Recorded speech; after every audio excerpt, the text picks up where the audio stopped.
Hi guys! Ako nga pala ay isang caregiver dito sa Israel. At syempre, araw-araw lang kami nasa bahay ng aking alaga. Kaya samahan niyo ako. Mag-i-start sana ako ngayon. So sana po ay suportahan niyo ang aking mini vlog.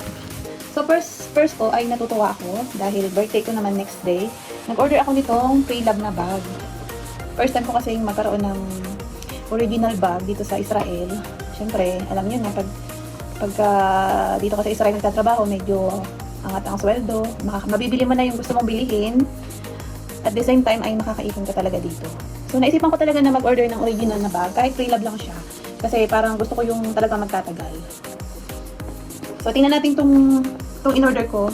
Tapos paki-comment na rin kung ano ba talaga. Kasi sa tingin ko original naman.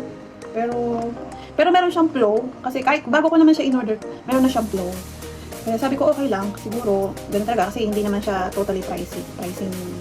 Kasi pre-love naman. So ito na. Ito na guys. Yung flow niya, yung watermark. Kasi syempre, matagal na nang nagamit. Ito nga pala ay LB Reporter bag. Una yung kanyang, dito sa kanyang handle. Ang ganda ng strap niya, talagang damit siya na parang hindi mainit sa balikat, saka masarap, hindi siya masakit. Medyo malapad siya. Ang ganda na pa ng handle niya. Yung kanyang body strap. Ang kapal. Kaya lang, yung pinaka-flow niya is dito. Dito guys. Dito pala siya, nauuna siya. Nagkaroon siya ng parang punit. Pero hindi naman, kasi nga leather naman siya, hindi naman basta-basta siya matatanggal. Siguro ito yung flow niya talaga. Pero other than that, itong konting ano dito, yung medyo nagpe-faded na siya. Tapos watermarks. Sa kabila, okay naman. Okay naman yung kabila niya. Gold pa rin yung hardware niya dito. Pati yung zipper niya, gold pa rin. Medyo ano na lang siya. Tornis na lang at medyo may itim-itim ng konti. So, tapos sa likod, nung nakita ko meron din siyang crack. Ayan. Yan ang flow niya. Siguro kaya niya na binenta. Tapos sa loob, ang bango-bango. Siguro gawa nito. Tsaka malinis yung loob niya. Kita nyo guys, malinis. Tapos dalawa yung compartment niya. Nagustuhan ko tong LB Reporter DM bag ng LB kasi pag umalis ka, lahat mailalagay mo na. Parang, siguro kasi yung ano, may bulsa dito. Tapos talagang spacious siya, maluwang.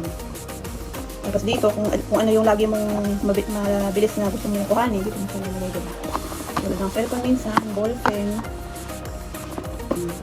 Hindi naman siya kalakihan, sakto lang. Tapos yung zipper niya is smooth. Smooth pa siya. Dalawang compartment na medyo malaki. Kasya dito ang laptop. Speaking po, hindi po laptop, yung iPad. Ayan, ha. Na i-expand naman yung kanyang strap. Kaya maganda. Very useful. Kasi ang dali mo niyang kuhanin pag may kukunin kayo. Diba? Ang dali niyang kuhanin. Pagka nasa biyahe. Tapos pwede mo siyang ilagay sa una pagka nasa biyahe ka. Talagang yung parang ano mo lang siya, nasa body mo lang. Talaga. Saka GM size po siya, ganyan lang siyang kalaki. I think. Tapos yung code nga po pala nito ay nandito sa gilid.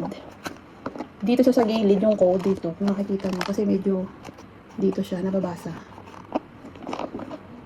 Parang ang code po niya ay SPO140. So, ibig sabihin po ay noong ang bag na ito ay 14 years ago na. 14 years na siya. Mag-15 na siya sa January. Kasi SPO 140. So guys, sukat na natin itong bag na napili ko. Ito po ang aking first original bag ng LB na pwede kong ipamana sa aking anak.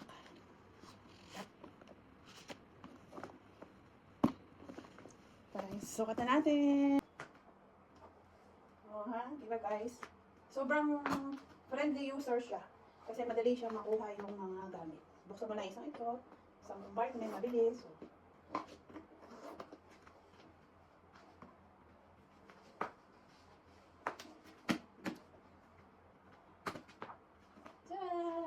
So, sana po ay nagustuhan nyo ang aking mini vlog. Napahaba. Napahaba na sa sobrang daming sinabi. Thank you guys at sana ay ako ay inyong suportahan. At abangan niyo po ang aking mga susunod na bibilihin.